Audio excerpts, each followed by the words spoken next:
Hello, নতুন ভিডিওতে আপনাকে স্বাগত জানাচ্ছি। আজকে একটা বিশেষ টপিক আলাপ করতে চাই। সেটা হলো আপনারা অনেকেই কন্টেন্ট ক্রিয়েশন পেশার দিকে ঝুঁকছেন দেখলাম। আমার পরিচিত অপরিচিত অনেক মানুষ। That's good, not a big problem.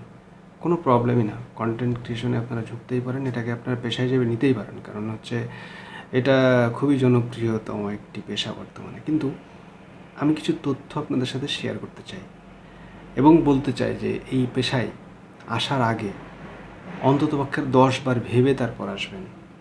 কারণ হচ্ছে আপনি যে পেশাতেই যান না কেন, সেই পেশাতেই কিন্তু আপনি বিবেচনা করেন যে এই পেশার পজিটিভ নেগেটিভ কী কী আছে। কিন্তু স্বাভাবিকভাবেই হাইপের কারণে হলেও এই পেশাতে যারা আসছেন তাদের বেশিরভাগ মানুষ ওই পজিটিভ নেগেটিভ যে ফিজিবিলিটি যাচাই করার যে ব্যাপারটা থাকে সেটা খুব কম মানুষই যাচাই করছেন এবং প্রচুর মানুষ হতাশ হচ্ছেন। আমি একটা ক্যাটাগরি দিয়ে শুরু করি। এই যে ফেসবুক প্ল্যাটফর্মের কথা বলে, আমাদের বাংলাদেশে যে প্ল্যাটফর্মটা সবচেয়ে বেশি জনপ্রিয়, ফেসবুক, ইউটিউব, টিকটক, ইনস্টাগ্রাম, আরও যা যা আছে তাদের মধ্যে এগুলো সবচেয়ে বেশি পরিচিত। তো এগুলো নিয়ে বলি। তো ফেসবুকে কি হচ্ছে, এই যে ফলো টু ফলো, কমেন্টে যে সারা দিন সময় ব্যয় করে ওই কমেন্টে গিয়ে বলা, এটা সেটা করা, বিভিন্ন গ্রুপে যুক্ত থাকা, অন্যের পেজে ভিডিও দেখা, তারপর তাদের লাইক দেওয়া, তাদেরটা এটা সেটা করা আর কি, তাদের পেজগুলো অ্যাক্টিভ রাখার জন্য।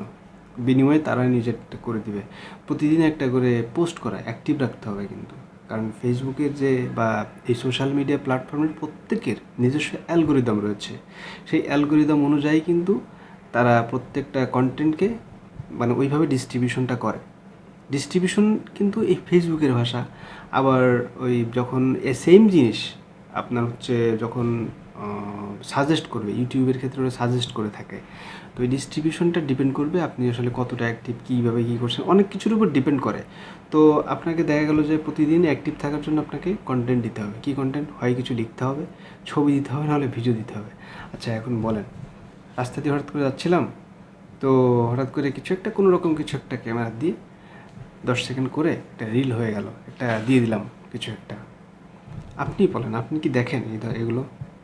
মানে আপনি যখন জাস্ট সাধারণ একজন দর্শক, তখন কি এই ভিডিও আপনি দেখেন?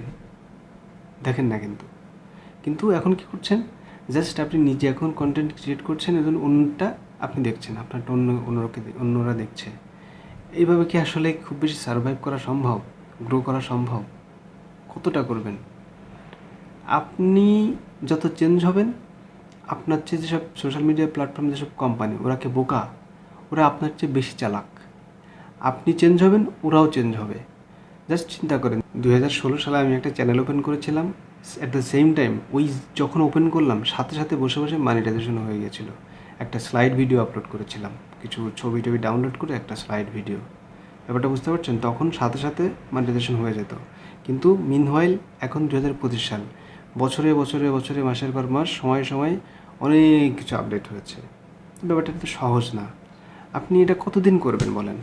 এই যে একটা কন্টেন্ট যখন দিবেন, সেটা যদি অর্থবোধক হয়, আসলে যদি মানুষের জন্য প্রয়োজনীয় হয়, সেই প্রয়োজনটা ডিপেন্ড করে অনেক রকমের, অনেক ক্যাটাগরিতে। যে আপনি আপনার ভিডিওটা দেখে বা আপনার কন্টেন্ট দেখে কি হাসি পাচ্ছে, এন্টারটেইনড হচ্ছে, নাকি কোনো তথ্য পাচ্ছে, নাকি কোনো হেল্প হচ্ছে, বা কোনো টিউটোরিয়াল দিয়েছেন বা কোনো ধরনের তথ্য দিয়েছেন যে তথ্যটা ব্যবহার করে তার নিজের রিয়েল লাইফে অ্যাপ্লাই করতে পারবে, এরকম কোনো কিছু। এই গুরুত্বটা আপনাকে বুঝতে হবে কন্টেন্ট মেকিংয়ের আগে, যে এটা কি আসলেই গুরুত্ব বহন করে। এটা ভাবতে হয়। যারা প্রফেশনাল কন্টেন্ট ক্রিয়েটর, তারা কন্টেন্ট ক্রিয়েট করার আগে প্রচুর পরিমাণে গবেষণা করে, একটা টাইটেল পর্যন্ত নিয়ে গবেষণা করে। আর আমরা জাস্ট, যদি আপনি এরকম একটা কোনো রকম একটা ভিডিও করে নিয়ে ছেড়ে দিলেন, ভাববেন যে ওটা ভাইরাল হয়ে যাবে, হতে পারে। লাখের উপর ডিপেন্ড করতে হবে। অ্যান্ড দ্যাটস মাই পয়েন্ট ভাই। আপনি যদি মনে করেন যে পড়ালেখা এত করে কীভাবে কন্টেন্ট ক্রিয়েট করব, ভাইরাল হয়ে যাব, প্লিজ এটা করবেন না, ধ্বংস হয়ে যাবেন কিন্তু একদম। একটা ভিডিও ভাইরাল হলো, এটাতে আপনি কয়দিন চলবেন? এই ভুলেও এই ফাঁদে পা দিবেন না। এরপর হচ্ছে প্রপারলি জানেন যে আপনার কন্টেন্ট কী জিনিস, আপনি আসলে পারেন কি না জিনিসটা বানাতে, সেটা ভাবেন। মানুষের তালে পা দিয়েন না প্লিজ। এটা একটা সময় যে দেখবেন আপনি পড়ালেখা করতে পারলেন না, কোনো জব করতে পারলেন না, ব্যবসা করতে পারলেন না, এদিকে কন্টেন্টেও ক্রিয়েট করতে করতে আপনার কোনো টাকা পয়সা আসলো না, ও 4-5 মাস পরে 1 বছর পরে আপনার হলো $50 আসলো, 5,000 টাকা, ওটা দিয়ে কি আপনার জীবন চলবে ভাই? মাঝখান দিয়ে তো টাইম চলে গেল, এই টাইমটা আপনি কীভাবে পাবেন? ফিরে পাবেন না তো। সো কন্টেন্ট আপনি ক্রিয়েট করেন, কোনো সমস্যা নাই, বাট আমার কথা হচ্ছে আপনার যে মূল কাজ, পড়ালেখা হোক, বিজনেস হোক, তারপর হচ্ছে জব হোক, এইটা কিন্তু আগে মেইন ফোকাস, এটা করতে হবে আগে আপনাকে পারফেক্টলি করে। যদি মনে করেন যে আপনার ফ্যামিলিকে টাইম দেওয়া খুবই ইম্পর্ট্যান্ট, সব কিছু দিয়ে যদি আপনার কন্টেন্ট ক্রিয়েট করার টাইম থাকে, ভাবার সময় থাকে, তাহলে করেন। আর যদি আপনি আসলেই এক্সপার্ট হন তাহলে তো আপনার জন্য এই ভিডিও না। বাট আপনি যারা, এটা তাদের জন্যই যারা আসলে গণহারে ঢুকছেন, এখানে ঢুকে যে কোনো রকম একটা ভিডিও কয়েক সেকেন্ডের করে, কিংবা হচ্ছে একটু লিখে রেগুলার অ্যাক্টিভ হয়ে follow to follow, subscribe to for subscribe, এইসব করে করে যারা আগানোর চেষ্টা করছেন, করেন না কিন্তু একদম ধরা খাবেন ফর শিওর। প্লিজ, আমি জাস্ট এটা দেখার পরে আমি খুব উদ্বিগ্ন বিষয়টা নিয়ে, কারণ হচ্ছে আপনারা তো আসলে আমারই ভাই ব্রাদার, তারা আমারই ভাই বোন, এগুলোর ফাঁদে পা দিয়েন না। আপনারা নিজের জায়গাটাকে সুসংহত করেন। আপনি চিন্তা করেন, ফেসবুক যেসব কোম্পানি, এগুলো তো পরনির্ভরশীল পেশা। আপনি নিজের কি এখানে বলেন? কোনো কারণে তো এটা অফ হয়েও যেতে পারে, যেহেতু এটা কোম্পানি, এটা অফ হওয়ারও সুযোগ আছে, এটাকেও অস্বীকার করতে পারবে না। আচ্ছা, অফ হলো না, ধরে নাও। এখন এই যে অ্যালগোরিদমটা তো বোঝেন, এগুলো কিন্তু মানুষের তৈরি করা অ্যালগোরিদম, সিস্টেমটা কিন্তু মানুষের ডেভেলপ করা, এবং এটার জন্য ডেডিকেটেড পার্সন রয়েছে যারা জব করে, যাদের প্রতিদিন কাজই কোডিং করা। বিভিন্ন প্রতিদিনের যে অ্যানালাইসিস, প্রতিদিনের যে ডেটা কালেক্ট করে, সেটার উপর অ্যানালাইসিস করে কিন্তু এরা অ্যালগোরিদমটাকে ডেভেলপ করে। এআই, আর্টিফিশিয়াল ইন্টেলিজেন্সের যে কোডিংটাকে ডেভেলপ করে, যে কখন কী আচরণ করবে, কখন কোন কন্টেন্ট টানবে, এটা কিন্তু তাদের হাতে। ওরা চাইলেই কিন্তু সব প্ল্যাটফর্ম এতটাই জনপ্রিয়, এতটাই আপনাকে অ্যাট্রাক্ট করে রাখতে পারে, এতটাই আপনার কাছ থেকে সময় নিয়ে রাখতে পারে, ওখানে আটকে রাখতে পারে, যে আপনি তাদের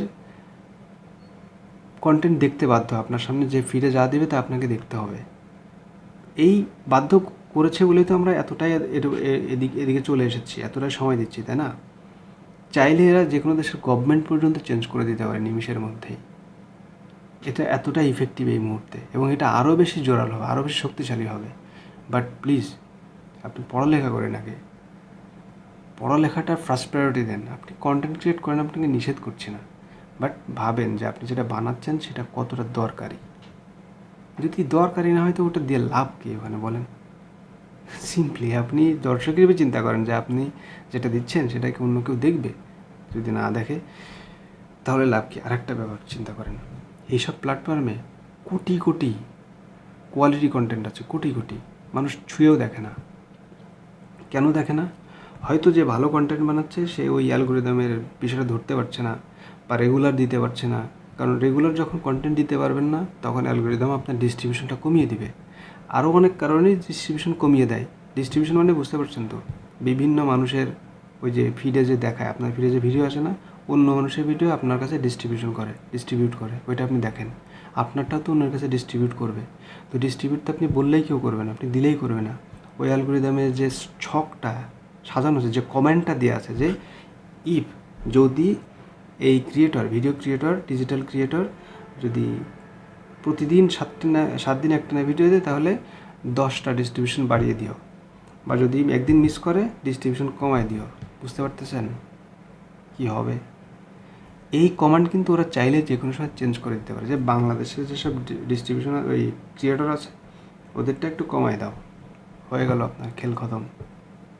সো আমি আপনাদের কাছে হাম্বল রিকোয়েস্ট করছি, ভিডিওটা বেশি বড় করতে চাচ্ছি না, অলরেডি বেশ খানিকটা হয়ে গেছে। আমি চাচ্ছি যে শর্টকাটে আমি আশা করি বুঝতে পেরেছেন। যদি কারো বুঝতে সমস্যা হয় কমেন্টে প্রশ্ন করেন, দরকার হলে আরেকটা ডিটেইল ভিডিও বানাবো। জাস্ট এইটুকু ইনশিওর করেন, আপনার যে পড়ালেখা সেটা মেকশিওর করবেন, হাতের কোনো কাজ শেখেন, টেকনিক্যাল কোনো কাজ শেখেন। ব্যবসা করলে ওইটা ব্যবসা করেন, নিজের যেটা সেটা ভালো মতো শক্ত করে ধরে রাখেন, এক্সপার্ট হন, এটা করেন। বাট মেকশিওর করেন আপনি আপনার যে মূল জায়গা ট্র্যাক, ওখান থেকে যেন বিচ্যুত হবেন না, ভুলেও না। হলে কিন্তু ভাই আপনি শেষ। আমি চাই না আপনি শেষ হন। বাই দ্য ওয়ে, আপনাদের জন্য সবার জন্য শুভকামনা, আপনারা কন্টেন্ট ক্রিয়েশনে সফল হন, এটাই প্রত্যাশা করি। আর একটা কথা, নিশ্চয়ই আপনার মনে প্রশ্ন জাগবে, আমি এই ভিডিও কেন বানাই? আমি সিরিয়াসলি 2014 সাল থেকে এই কন্টেন্ট ক্রিয়েশনের সাথে আমি যুক্ত, কিন্তু লিটারালি আমি যেদিন বুঝতে পেরেছি এটা একটা ইলিউশন, এটা একটা মানে মরিচিকার মতো লেগেছে আমার কাছে। আমি যেদিন বুঝতে পেরেছি যে এটা ওই রকম মানে হ্যাঁ, people are earning money from this platform, প্রচুর মানুষ আর্ন করছে, এটা আমি অস্বীকার করছি না, বাট আমার কাছে এটা ইলিউশন যে ছোটো এটা ইলিউশনে কন্টেন্ট বানাও, ভিউ বাড়াও, এই করতে করতে মানে অবস্থা খারাপ। সো ইউনো আমি সেদিন থেকে স্টপ করে দিয়েছি। আমি ভিডিও বানাই শুধুমাত্র দেখবেন যে দরকারি ভিডিওগুলো আমি বানাই, এটা একটা মাধ্যম, জাস্ট আমার কাছে একটা মিডিয়া। এই মিডিয়ার মাধ্যমে আমি নলেজ শেয়ার করতে পছন্দ করি। তারপর হচ্ছে যেসব পাবলিক অ্যাওয়ারনেস, যেসব ভিডিও যেখানে আমি অবদান রাখতে পারি, সেই জায়গাগুলোতে আমি কাজ করি। যেমন আজকের ভিডিওটা মনে হলো যে আমাদের ইয়াং জেনারেশন বা যে জেনারেশনই হোক যাতে মিসগাইডেড না হয়, মিসলিড না হয়, সো আমার মনে হলো যে এই ভিডিওটা বানানো দরকার, দ্যাটস আমি ভিডিওটা বানালাম। যদি আপনাদের কারো উপকারে আসে তাহলে তো আমার পরিশ্রম সার্থক হবে, আমার সময়টা কাজে লাগবে, কারণ সময় নষ্ট করে লাভ কী। তো ঠিক আছে, পরবর্তী ভিডিওতে হয়তো কোনো একটা ভিডিওতে আপনার সাথে দেখা হবে, আর এই ভিডিও সম্পর্কে আপনার মতামত অবশ্যই জানাবেন। Good bye.